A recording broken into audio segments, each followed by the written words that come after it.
स्वागत है आप सभी लोगों का। सूजस ई बुलेटिन में 24 जुलाई का अंक अपन देख रहे हैं। राजस्थान सरकार के सूचना एवं जनसंपर्क विभाग के द्वारा जारी ऑफिशियल डॉक्यूमेंट है ये। तो देखो, पहली न्यूज है राजस्थान वाटर कॉन्क्लेव को लेकर। राजस्थान वाटर कॉन्क्लेव 2026 का आयोजन किया गया। इसमें मुख्यमंत्री जी ने बोला है कि प्रधानमंत्री के नेतृत्व में देश में जल सुरक्षा को मिली है नई दिशा। अब राजस्थान में जल संरक्षण को लेकर क्या क्या किया जा रहा है, वो सारी की सारी बातें इस न्यूज में हुई है। तो जल आत्मनिर्भरता के बारे में बात हुई है। तो देखो, रामजल सेतु लिंक परियोजना के बारे में बात हुई है, यमुना जल समझौते के बारे में बात हुई है। ये पिछले दिनों के सूजस में अपन सारी चीजें देखते आ रहे हैं, तो उनके बारे में फिर से बोला गया, तो वो सारी चीजें अपन देख लेंगे। वाटर कॉन्क्लेव को मुख्यमंत्री जी संबोधित कर रहे थे और उन्होंने कुछ अभियान के नाम बताए, जैसे catch the rain, Namami Gange, जल संचय जन भागीदारी, जल जीवन मिशन, अटल भूजल योजना, अमृत सरोवर, हर खेत को पानी तथा प्रति बूंद अधिक फसल जैसे कार्यक्रम लाके इन्होंने जल संरक्षण को बढ़ावा दिया है, ऐसी बात कही है। फिर इसी में इन्होंने जल संरक्षण में जन भागीदारी को महत्वपूर्ण बताया है कि सिर्फ सरकार अपने प्रयासों से उतना नहीं कर पाएगी जितना कि जन भागीदारी से ये चीज आसानी से हो जाएगी। तो देखो, एक कर्म भूमि से मातृभूमि, ये जो catch the rain central government का प्रोग्राम है, उसी के तहत राजस्थान में कर्म भूमि से मातृभूमि अभियान संचालित है, जिसमें जो लोग राजस्थान से बाहर चले गए हैं उन लोगों से अपील की गई है कि आप अपने क्षेत्र में पानी के संरक्षण के लिए अगर कुछ कर सको तो कीजिए। अमृत 2.0 योजना के तहत 178 शहरी निकायों में पेयजल व्यवस्था मजबूत करने के लिए 5,100 करोड़ रुपए की स्वीकृति मिली है। जल जीवन मिशन के तहत 15 लाख से अधिक ग्रामीण परिवारों को नल से शुद्ध जल उपलब्ध कराया जा रहा है। ये जल जीवन मिशन को अब 2028 दिसंबर 2028 तक के लिए बढ़ा दिया गया। ये चीज भी अपन ने देखी है। अटल भूजल योजना में 485 करोड़ रुपए के जल संरक्षण के कार्य करवाए गए, ये बात भी बोली है। अब देखो, इन सब में जो जो चीजें राजस्थान में की गई है उनके बारे में कुछ चीजें डिटेल में और दी है। जैसे रामजल सेतु लिंक परियोजना, ये पूर्वी राजस्थान के 17 जिलों में पेयजल की व्यवस्था इसके प्रथम चरण में की जा रही है। तो ये आपको ध्यान रखना है कि रामजल सेतु लिंक परियोजना के प्रथम चरण में कितने जिले शामिल है, तो 17 जिले शामिल है। और 17 जिलों को पेयजल के साथ साथ 4,84,000 हेक्टेयर क्षेत्र में सिंचाई की सुविधा भी उपलब्ध होगी, ऐसी बात भी बोली गई है। फिर यमुना जल समझौते के बाद बात हुई है। तो राजस्थान और हरियाणा सरकार के बीच शेखावटी को पानी पहुंचाने के लिए सीकर, झुंझुनू और चूरू, इन तीनों जिलों को पानी पहुंचाने के लिए पानी नहर से नहीं, इस बार पानी पाइपलाइन से। कहां से? हथिनी कुंड बैराज, ये चीज अपन देख चुके हैं। हथिनी कुंड बैराज से 295 किलोमीटर लंबी पाइपलाइन से 1917 क्यूसेक पानी है वो शेखावटी लाया गया और 75 लाख लोगों को स्थायी पेयजल राहत मिलेगी। अभी ये बन रही है, बनी नहीं है, लेकिन ये एमओयू हो चुका है इनके बीच में। तो ये पानी 1917 क्यूसेक पानी है वो शेखावटी तक पहुंचेगा। फिर उदयपुर शहर में चलने वाली देवास तृतीय और देवास चतुर्थ परियोजनाओं के बारे में फिर से बात हुई है कि 1,691 करोड़ रुपए की लागत से इसमें भी तेजी लाई गई है। पश्चिमी राजस्थान में जो इंदिरा गांधी नहर है उसका भी सुदृढ़ीकरण किया जा रहा है। नर्मदा पानी को रानीवाड़ा और भीलमाल तक लाया जा रहा है। ब्राह्मणी नदी के पानी को भी बिशलपुर तक लाने के प्रयास किए जा रहे हैं। फिर देखो, एक बहुउद्देशीय परियोजना परवन के बारे में बात हुई है। ध्यान रखना कौन कौन से जिलों में है, तो कोटा, बारा और झालावाड़ जिलों की जीवन रेखा साबित होगी ये। कोटा, बारा और झालावाड़ परवन परियोजना, ठीक है। इसमें भी 1,164 करोड़ रुपए का व्यय सरकार कर चुकी है। तो जो वाटर कॉन्क्लेव हुआ है वहां पे ये सारी की सारी बातें हुई है कि राजस्थान सरकार ने क्या क्या काम किया है, स्पेशली जल संरक्षण को लेके, वो सारी की सारी बातें इन्होंने बताई है।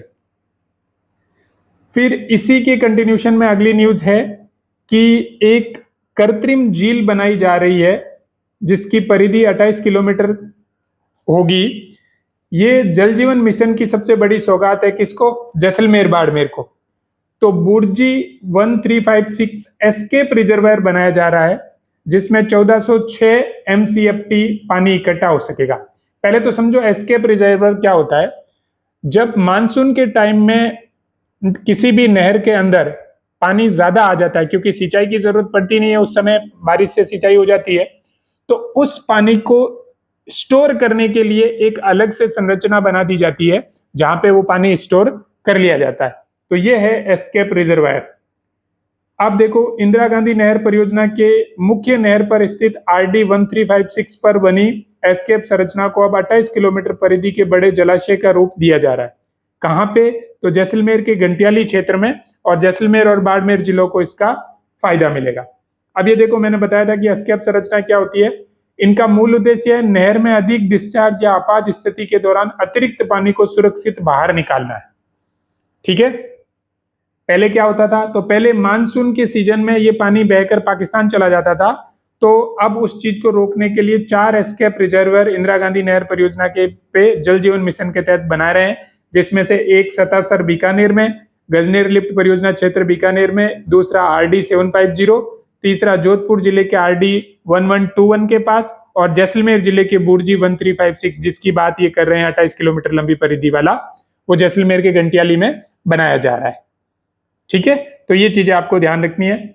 अब ये जो जैसे ये चारों बन जाएंगे तो 43 वृहद पेयजल परियोजनाओं के लिए अतिरिक्त पानी उपलब्ध हो जाएगा और 6,707 गांवों में 20 लाख से अधिक परिवारों को इसका फायदा मिलेगा।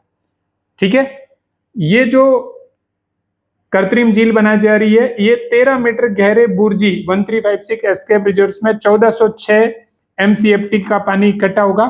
ये बात भी आपको ध्यान रखनी है जो यहीं पे दी हुई थी। ठीक है, तो जल जीवन मिशन के तहत जैसलमेर के घंटियाली में ये एक एस्केप रिजर्वायर बनाया जा रहा है। आगे बढ़ते हैं, अगली न्यूज बहुत इंपॉर्टेंट है। WHO ने दक्षिणी पूर्व एशिया क्षेत्र में राजस्थान को प्रथम स्थान दिया है। किस चीज में? तंबाकू नियंत्रण में उत्कृष्ट कार्य के लिए। ठीक है, तो राजस्थान के चिकित्सा एवं स्वास्थ्य मंत्री कौन है? गजेंद्र सिंह खींवसर। तंबाकू नियंत्रण के क्षेत्र में राजस्थान ने अच्छा काम किया है, उसलिए विश्व तंबाकू निषेध दिवस अवार्ड 2026 से राजस्थान को नवाजा गया है नई दिल्ली में। और नई दिल्ली में राजस्थान तंबाकू नियंत्रण कार्यक्रम के राज्य नोडल अधिकारी एवं संयुक्त निदेशक डॉक्टर SN धौलपुरिया ने यह अवार्ड ग्रहण किया था। ये बात ध्यान रखना, और ये सम्मान राजस्थान को 2025-26 में तंबाकू नियंत्रण पे अच्छा कार्य करने के लिए दिया गया है। अगली न्यूज में देखो, राजस्थान सरकार है वो आस्था से जुड़े हुए जितने भी स्थल, मंदिर, ये सब है, उनका पुनरुद्धार कर रही है, उनको अच्छी फैसिलिटीज अवेलेबल करवा रही है। तो उसके बारे में जिक्र हुआ है कि जो राजस्थान धरोहर प्राधिकरण है उनकी समीक्षा बैठक ली है मुख्यमंत्री जी ने। तो राजस्थान धरोहर प्राधिकरण की बैठक ली है। अब इसमें क्या क्या चीजें बोली गई है?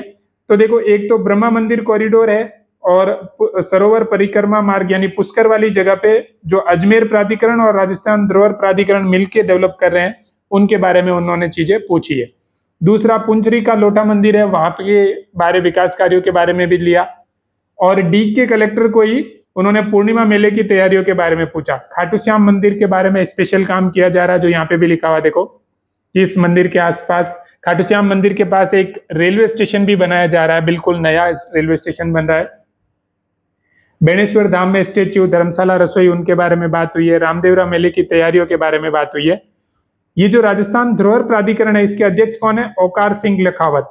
ये बात भी आपको ध्यान रखनी है। तो फिर से वही बातें बोली है कि हम लोग ये काम कर रहे हैं। समीक्षा जब भी मीटिंग होती है तो उसके अंदर वो डिपार्टमेंट क्या क्या काम कर रहा है, कौन कौन सी योजनाएं वहां चल रही है, उन सब के बारे में जिक्र हो जाता है। चलिए आगे बढ़ते हैं। फिर देखो, आज पंचगौरव में डीडवाना कुचामन के पंचगौरव आए हैं। तो डीडवाना के बारे में, नमक उत्पादन, संगमरमर, मकराना और कुचामन किले के लिए प्रसिद्ध है डीडवाना कुचामन। सबसे अधिक खारे पानी की झीलें हैं यहाँ पे। डीडवाना को शेखावटी का तोरण द्वार या मारवाड़ का सिंह द्वार कहा जाता है। तो ये ध्यान रखना, शेखावटी का तोरण द्वार या मारवाड़ का सिंह द्वार किसे कहते हैं? डीडवाना को। अब डीडवाना के पंचगौरव में क्या क्या शामिल है?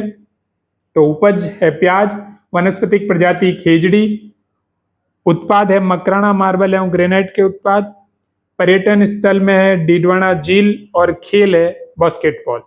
सबसे पहला पर्यटन, डीडवाना झील।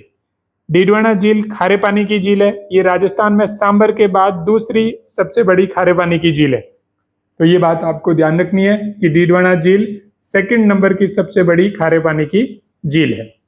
वनस्पति प्रजाति है वो है खेजड़ी, और खेजड़ी का वानस्पतिक नाम आपको ध्यान रखना है प्रोसोपिस सिनेरिया। ये राज्य वृक्ष है। इसका फल होता है जिसे सांगरी कहते हैं, जिसकी सब्जी बनाई जाती है। और खेजड़ी का वैज्ञानिक नाम क्या है? Prosopis cineraria.